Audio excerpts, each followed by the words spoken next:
Voter তালিকা জালিয়াতি করে শ্রীঘরের অতিথি হল হাইলাকান্দি জেলার ধলছড়া বিলাইপুর গ্রাম পঞ্চায়েতের সভাপতি আহমেদ হোসেন বড়ভূইয়া এবং হাইলাকান্দি বার অ্যাসোসিয়েশনের আইনজীবী কাজী আবু রাইহান। ধলছড়া বিলাইপুর গ্রাম পঞ্চায়েতের সভাপতি আহমেদ হোসেন বড়ভূইয়া পাসপোর্ট তৈরির জন্য অনলাইনে আবেদন করেছিল এবং এই পাসপোর্টের নথিপত্র পরীক্ষা করার জন্য হাইলাকান্দি জেলার পুলিশ সুপার কার্যালয়ে এসেছিল গ্রাম পঞ্চায়েতের সভাপতি আহমেদ হোসেন বড়ভূইয়া। নথিপত্র পরীক্ষার সময় ভোটার তালিকাটি ভুয়া বলে পুলিশের সন্দেহ হয়েছে, যার জন্য পুলিশ হোসেন বড়ভূইয়াকে আটক করেছে। সঙ্গে হাইলাকান্দি বারের আইনজীবী কাজী আবু রহমানকে ও পুলিশ গ্রেপ্তার করেছে। আইনজীবী কাজী রাইহানের রেকর্ডিং করার সময় মোবাইল কেড়ে নেওয়ার চেষ্টা করেছে, সঙ্গে কর্তব্যরত সাংবাদিকের ওপর প্রহার করেছে।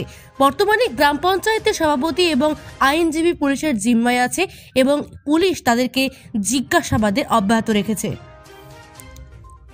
হাইলাকান্দি থেকে রামধন দাসের রিপোর্ট, নিউজ অবিকল। আমি এখানে বর্ডার ব্রাঞ্চ ইয়র লাগিয়া পাসপোর্ট ভেরিফিকেশনের লাগি আমার একটা সার্টিফিকেট বেরাল আছে। এখানে আমি সব ডকুমেন্ট এখানে দিতে লাগে যে আমার বাংলাদেশি কইতে লাগে। আমি ডকুমেন্ট সব অল ডকুমেন্ট সব সাবমিট করি আর এখানে ডুপ্লিকেট নি